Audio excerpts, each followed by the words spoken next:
This is Covered Calls with Kevin Simpson, featuring expert insights and analysis from the industry's top investment professionals. If you'd like a deeper understanding of today's markets, this is the show for you. Welcome, everyone, to the Covered Call podcast with Kevin Simpson. For those of you tuning in for the first time, and I'm sure there's a lot of new viewers because of today's unbelievable guest, I'm the Chief Investment Officer and founder of Capital Wealth Planning.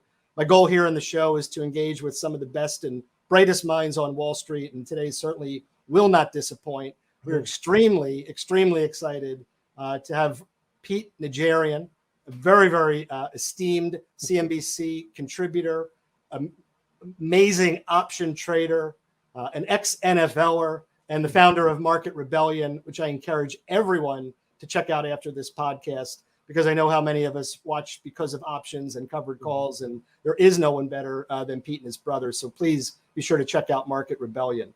We have a lot to talk about today, short time to do it. And Pete, so much appreciation on our side. Thank you for being here. Oh, this is awesome. I tell you, and I say it all the time, and I'm going to say it so everybody can hear it on this podcast, is that when you come on TV, I actually turn on the volume and look up. So, I mean, you know, and I don't just say that about anybody. I mean, I honestly, for you, I do that because I love the world that you're in, and I love that you have the understanding of options the way you do. And I still think to this day, the world is probably not educated well enough on options, because a lot of people feel that they are something of danger. And I think they're far from that. I think they offer better risk reward oftentimes, and actually can be a great way to mitigate, you know, take some of the risk off, actually. So I appreciate all that you do, Kevin. It's great. Well, thank you for saying that. I didn't want to make it too much about the professional side of things, but maybe we'll get into your personal life in a second, because just hearing you say that, it's like giving me goosebumps, because when you talk to the uninitiated and you just broach the topic of options, they think, well, you know, I know my hairdresser's brother lost all their money trading options, or some horror story. And it's like anything, you know, if you walk across the street with a blindfold on, you get hit by a car. But we utilize options. You utilize options on both sides of the market. But so much of it is knowing when to hedge and how to utilize insurance. And you talk about the public being uneducated on options, and that's not their fault. It's just there's so little information out there. You know, we insure our cars, our homes, our lives, our health, but so few of us insure our portfolios. And that's one of the messages that we really try to talk about with this podcast is options don't have to be risky. And we try to utilize them as a modest hedging technique, if nothing else. Yeah, absolutely. And I couldn't agree more. I mean, one of the biggest things that we are proud about our Market Rebellion site, and in the past we had TradeMONSTER and optionMONSTER and those things, but we had sold those, and this is our latest venture, but is the educational piece. Giving people the opportunity to understand them and let them have the understanding that, you know, you don't have to put that hood on to walk across the street. You take that hood off so you can see everything. And it does it offers you opportunity. You know, you can reduce what your exposure is from a dollar perspective. You can do like you do, and I do with every stock that I own. I am literally almost 100%, but not 100%, but I sell calls against them. Because, you know, I'm collecting and creating my own yield. And it also, on negative times, like what we've run through recently, there are stocks out there where I've been selling calls against them. And as they drop, I'm still continuing to sell those calls against them. It's kind of lowering the price level where I purchased some of those names, you know, as we wait for them to maybe turn around and go to the upside. But, you know, I wouldn't know what you're talking about. I've never had a stock go down. You've never had that. But, you know, there is something, Kevin, that's so cool that you obviously have huge amounts of discipline. I mean, that's the biggest thing that I bring up all the time whenever I talk to anybody in the world about options is you've got to be disciplined. You've got to understand what your trigger points are, after you buy them. Now, I do something a little bit different than you, because I don't just do the covered calls, but I'm also naked calls frequently, or puts. Like I've been in those ARC puts for quite a while for the ARC F, the fintech, where you've got that one, you've got the innovation. And it's not that I'm negative on Cathie Wood. It's not that at all. But she's probably early. And I like to say to people sometimes that early oftentimes is a signal of being wrong too. So there is something to be said about timing and all those kinds of things. But when you've got a lot of those types of stocks that have, basically no PE, or maybe it's a 3-digit, 4-digit PE, and they're all in these ETFs, well, they do tend to have a little bit more fuel to the downside because they got plenty of room still to fall. And we see some of the option activity in there, and we try to pounce on that. And that's almost turns into a hedge for me against my NASDAQ stocks, because I've got those puts to the downside on something like that. But there's always opportunities out there, and I know you find them, and I'm always looking for them as well. And we love what we do. Myself, my brother, and basically I would say the Market Rebellion community. I mean, it's a tight-knit group of people that really, really love the options world, and they see how you can use them in a safer way to maybe have a better outcome. Even the speculative side of things, you're putting a limit on your risk, which is also very compelling. You may not be right, and this isn't directed at you. An option trader may not be right every time, but they don't have to be. It's like a baseball player. Right. When you are, it's such a compelling compounding return that that's the that's the beauty of it. And that's also my client, or as a seller of option, I know I'm not going to win every time, but if I'm winning more times than I'm not, and even when I have to forfeit a stock because it gets called away and the call buyer is making a compelling compounding return, I'm still making a profit. And someone far smarter than me was like, you rarely lose money taking a profit. So I wrote that down somewhere. Seems like that's true, huh? So most of the time. So I want to come back, because we were all huge fans of optionMONSTER and learned a lot. And even the rule of discipline there that you would teach your students was not only the repetitiveness, but it's not a hobby. Like you've got to do it all the time. It's a consistency, and that may be why professionally so few people enter into our world, because it's just a regiment all day. You can't take a day off every day looking at the same thing. And in our sort of tactical way of looking at covered calls, and this is me pivoting away from business and options. Sure. It's not working, but we're very tactical about it. So even when we're not doing something, we're still filtering through this approach as to making a decision, which is normally just a symptom of volatility. If volatility is lower, we don't want to write as many calls. If it's higher, we want to harvest them. But all that being said, and it's fun talking about options, but your life is way funner, way cooler, way more exciting than that. Here we go. So growing up in Minnesota, just if you could spend a second on your family, because as popular and as brilliant and as great as you and your brother are, John's okay. I mean, you're certainly the star. Yeah, John's just a guy. I mean, let's right. but it's about your father, because when I first learned about you, it was really the person making an introduction was talking about how brilliant your father was. And if you can spend a second on him and what his influence was, I just think that's helpful for people to get behind the curtain and see the human side of things. Absolutely. And I have one of my very best friends, actually, he's a president of Morgan Stanley, and he's a guy who does help me with my portfolio. And he was a football player with me at the University of Minnesota back in the day. I recruited him, and he's done really well in the financial world. He's been there for a really long time. And he always likes to joke with people and say, hey, you see Pete over there? He's got a pretty decent Wikipedia page, a couple pages long. He's got like 4 or 5 pages. His father's got 70. And I always laugh because I'm smart enough to know that I'm just a guy. I do what I do. I enjoy what I do. It's fun. I enjoy life, and hopefully people see that. But my dad was a really special guy. And my mom, who doesn't get nearly enough credit, was a really special woman. And she was a surgical nurse. She met my father while she was trying to travel the rest of the world. And she stopped in San Francisco, where he was offered the chief of surgery at the University of San Francisco. And instead got recruited around the country, went to the University of Minnesota. He actually is one of the pioneers in transplantation. And this is a guy who, in college, he graduated in 2.5 years. He was in med school when he went to play football in the Rose Bowl. He got drafted by the Chicago Bears. I mean, it's too bad he wasn't much of an achiever. And then he played semi-pro football for a while to pay for his bills while he was in medical school. The guy is just unbelievable. And for a very long period of time, he might still have it. He had the highest MCAT score ever to get into medical school. The guy just a miraculous guy who came as his parents were immigrants from Armenia when there was a Turkish invasion and all the rest of that. They moved to the United States. And one of the things that his mother did, and I respect her for doing it, I'm a little sad because none of us really know how to speak Armenian because they wanted to become Americans right away. And with that, speak English only. And so my dad and his brothers, who were all football players at the University of California, Berkeley, they all spoke just English for the most part. They could speak some Armenian because there was a little bit that would rub off here and there, but that was about it. But yeah, my dad was a special guy. And part of this being a special guy was not only did he accomplish so many things, he came up with the immunosuppressant drug that everybody in the world used for about 50 years for transplantation.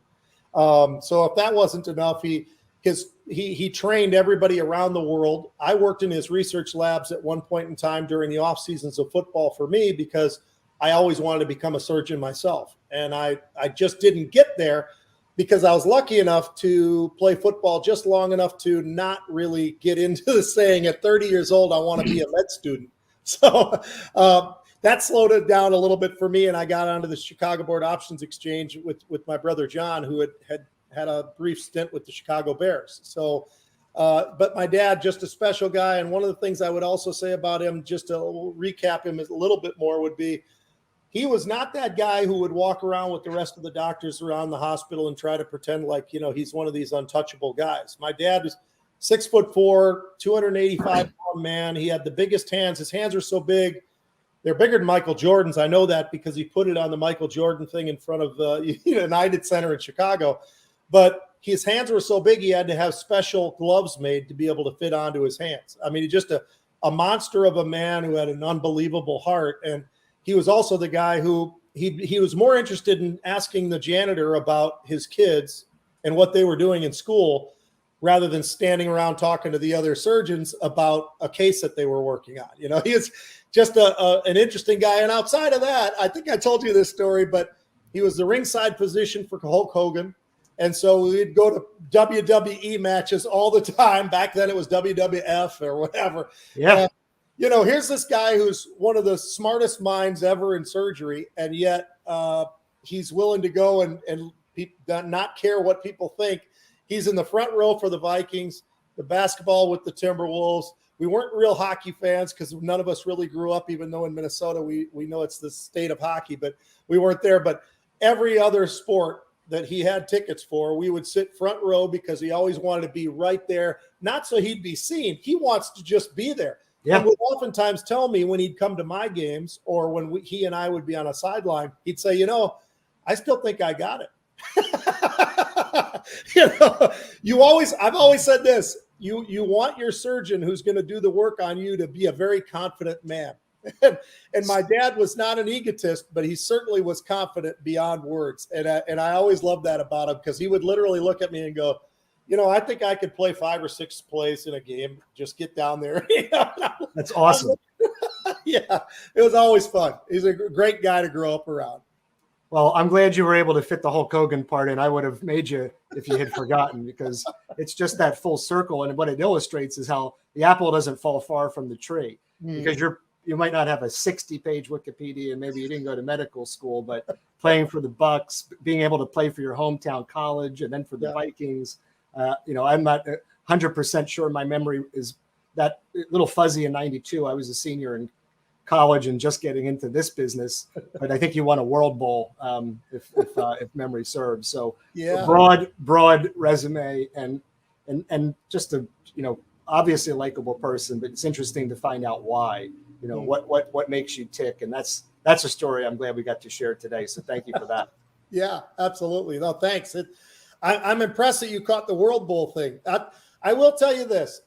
I bounced around so much you'd be shocked. I mean, I was with Seattle, then I was with the Vikings, and then I went to Tampa, and then they sent me for a box of tape or whatever that they sent. I was in LA with the Raiders for a little while, but I was never officially on the team. But Al Davis had ways of allowing you to be there without actually the NFL knowing it. I can say that now. He's passed away. So shocking. And that was a great experience, and it was great meeting Al Davis. And he treated me like I was as if I was a starting linebacker for him. And the guy was great. And the World Football League and the CFL, I played up for a couple of games for Toronto. So Argonauts, right? My body's falling apart, man. Kevin, I'm telling you. It's an awesome story, and I know you wouldn't have traded it for the world, but now since you've gone that deep and you're mentioning the Toronto Argonauts, we can't let you just finish the conversation, because when you and I were talking, and there was like, I never looked what the team was, but I wanted to. We were trying to remember. I was trying to remember some of these XFL teams. I knew you were a linebacker coach for the Chicago team, but at the time I was also trying to remember the quarterback, and I never looked online. And I let my brain work it out. And late that night, I wasn't going to call you like some weird stalker at 1 a.m, but I was like, Tommy Maddox. That's right, Tommy Maddox. What I was trying to think of. And I think he played for the Steelers for a little bit, maybe after that, and it was like just an incredible story. I'm sorry that XFL didn't work, because it's a neat idea. I know they've got USFL, and I think even the Rock's bringing back the XFL again. So we'll see what they can do with spring football. But what a what a storied career. And here you are talking about options every day, which is even better. How did you guys start the first version of OptionMONSTER? Where did that idea come from? Because it's pretty revolutionary to do what you did. Yeah, that's a really great question. So John and I were on the trading floors for a really long time. John played for the Bears back in 1981 briefly, and then when he got released, he didn't know what he was going to do. His agent happened to have ties to the Chicago Board Options Exchange, and so John said, well, all right, I'm going to get into it. And so he'd already been there since 1981. I got done playing football in 92. And he, I wanted to go to med school, but I was missing the starting dates for med school. So I figured, well, I'll go next year. I'll just go down and check out what it is John does, because I've never quite figured it out, right? When somebody tells you about options and you're playing football in the NFL, you really don't think much longer about those options. So I decided to go down there and see what I thought about it. And it was so frustrating, Kevin. I mean, it was, because I was a market maker, which is a much different world than being where you and I sit today. We now can sit here. I can sit here in Florida. You can sit in Florida or up in Philadelphia, wherever, and you can do your job, right? I mean, it didn't used to be like that. You virtually were on the trading floors, or you're phoning in trades if that's what you wanted to do, from all over the place, and they'd have to go to a trading floor. So I got to those trading floors. It was the most confusing thing I've ever been around. And I was frustrated, because I'm thinking, man, I'm a reasonably smart guy. I was an academic, all this and all that or whatever, and I can't figure this thing out. At least you were big and strong, because that's an advantage when you're in the pits, especially if you won when your brother started. That is a huge advantage. And in fairness, I will tell you, part of this craziness of this crazy thing that I've got and this crazy hair and whatever, it's just who you become when you're down there, because whatever helps make you stand out when you were on the trading floor is an advantage over the people who look the same, right? So one of the things that made me stand out, I'm a little bit bigger than the other guys. The trading jacket that I had crazy stuff all over it. Yeah. I had the long hair, and which I still have, because it's a good luck charm now. And then, the goatee and all that stuff, right? So, you throw all those things in there. And if you and I are in the trading pit and I'm screaming like this, there's a good chance that I might have at least a slight advantage, just because, wow, that bald guy with the long hair and the goatee, and he's kind of big and he's screaming like this.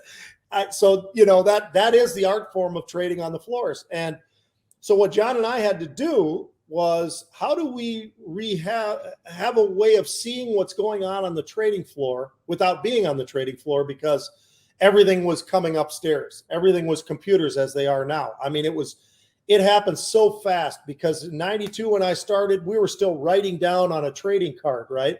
Yep. And then eventually you had little computers that you held, like a telephone today, where you punch in all of this stuff. But you still had to pick up a phone to make a stock hedge. You'd have to pick up the phone to call, who then would call New York, who 3 minutes later would call you back and say if you filled or not.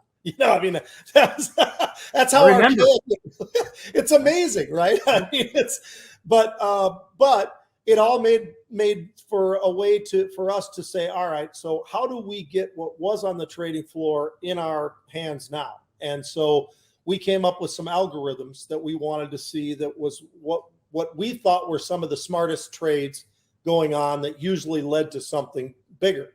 And so we kind of put our heads together and came up with some ideas. We had a team of guys who built a system for us, or the algorithmic system, and we started trading from upstairs using that. And we thought, well, this is a pretty cool idea for us, but it would be really cool to see, wonder if anybody else would have interest in this. And eventually we started to build out the optionMONSTER side of things. And then we decided, well, but the execution systems just aren't all that great. And so how do we solve that? Well, let's build our own trading system, our own brokerage. So we built TradeMonster. And so we had TradeMonster and we had optionMONSTer. optionMONSTer is very similar to Market Rebellion, what that is today. And then we had TradeMonster, which now sits on, well, it was bought by E-Trade, and E-Trade was bought by Morgan Stanley. So anybody who's on a Morgan Stanley platform trading options, if they go to a specific part, it's our old TradeMonster platform.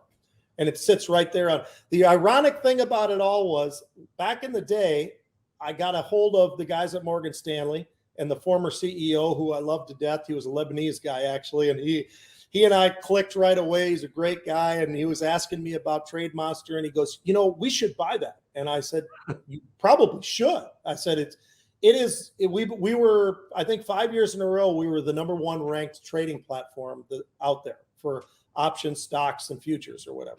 So it was really exciting. And I thought, it was really going to go somewhere, but there's a lot of egos in the world, and the egos on the side for Morgan wanted to build their own platform. It didn't work out all that good. Eventually they ended up buying that TradeMonster from E-Trade and brought it over there, and they paid a lot more than they needed to. Yeah, that was probably not the best discount valuation they could have got. So that made for a really interesting, it was a great platform. And quite frankly, there's probably a point in time again where with the wink and a nod, I will tell you might see another platform built for the Market Rebellion people. So we'll see. Well, we'll put that out there to the world at some point. We will stay tuned for sure. And I remember a lot of this stuff just from like the periphery of sort of seeing these things go down. And we had heard about you guys from some mutual people in Chicago. And the option world is very, very small. So the SIBO and even the OIC. So even though we don't all connect, it's sort of like a closed fraternity where you hear a lot of things that are going on. And our world in Naples, like this tiny little back in 2005 to 2008. I mean, there were just 3 of us. So, and no one ever heard of us, but like you and your brother and the quants sitting there in a dark room. I mean, that's all we were, is just sitting there in front of computers trying to say, like, we have these philosophies, we have these models. It really started with this idea that there was, I was thinking about hurricane insurance. We started the podcast talking about insurance. I know we're probably running out of time, but I was standing there at the Gulf, and being from Philadelphia and having moved to Naples, it was like, if you're going to buy hurricane insurance, you really can't buy it when you see the hurricane in the Gulf. You really need to kind of think about it beforehand. And you're just moving to Sarasota area. You're kind of thinking the same thing. Like, what is this hurricane insurance? But it's the same thing with options. So if you're going to be buying protective puts or any type of hedging, you need to do it when you're not getting the hurricane news and seeing it out the window, or even the airplanes. Remember you could buy airplane insurance when you would get on the airplane. What was I think maybe it was Liar's Poker, but there was a great line where the Solomon Brothers traders yelled out to this kid that was getting on a plane. He said, "Hey, when you get on the plane, put $20 on a life insurance policy for you before you get on." And the kid's like, "Why would I do that?" The trader's like, "Because I'm feeling lucky." That's so great. Yeah, I just that popped into my head out of the blue. I gotta write that one down. But hedging, and looking at volatility over the long term, if you analyze it as a constant and just make it an expense, something you're going to build into the portfolios forever, then you can adjust the levels based on volatility. Our first strategy that we created back then, just talk about dumb luck, right place, right time. We built this hedged portfolio, and 2008, the hurricane hit. And just like, who would have ever thunk it? And it worked. We were down like 13.98% after fees in 2008. And that kind of put us on the map, and we got some 40 Act funds, some big institutional money. But it just begs the repetition that it's all about the rules and the strategy and the fundamentals. Because I sat there in January of 2009, I was like, thank God that's over. And then the market went down another 20% in the first quarter, and we were down 7%. But the model, this whole strategy works. predict the market. You don't time the market. You just build around things that make sense, and you try to harvest it. So, and this shouldn't be about me. This should be about you. But you got me talking, which I love it. Usually I sit back and fall asleep. That's not true. We have great guests. They're all awesome, and I take that back. If anybody's 33 minutes into our video, because I know none of our previous guests could last that long, and neither could I with my ADD. But I thank you, Pete, so much for coming on. I could sit here for hours talking to you, and hopefully we can have you back and talk more about the platform that might be coming, a little bit more about Market Rebellion. Our audience is primarily financial advisors more so than retail, but financial advisors also, and why they watch us is to learn more about options and any type of things that we can do to help mutual clients with hedging. So if you're willing, we'll bring you back, and you can monopolize the conversation, and I'll shut up. No, you're great, man. Again, see, you got my attention when you start talking, so it's all good. No, but thank you very much. I very much appreciate being here, and there's not a lot of people who go on television that I really do lift my head up for. So I will tell you that I appreciate it, and it's really fun. You're always fun to talk with, and I can't wait to have dinner with you down in Naples some night. Yeah, well, we're going to go to the wine festival together in January. Yeah. But the reason you look up and I look up at you is because we're the only people that look like crazy, just bizarre cartoon characters. I don't know if that's good or bad, but it's good. It gets the attention, right? That's right. Everybody, check out Market Rebellion. We'll be back. We'll be back next week or the following week. We've got some really great guests coming up. But this was the best podcast we've done, and I encourage you to watch it twice. Thanks, man.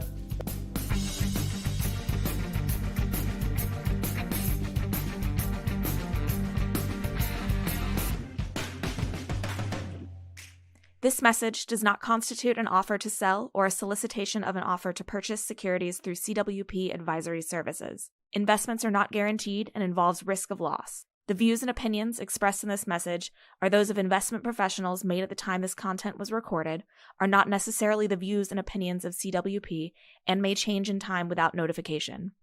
For additional information about CWP, visit CWP's or the SEC's website for a copy of our ADV disclosure brochure and Form CRS.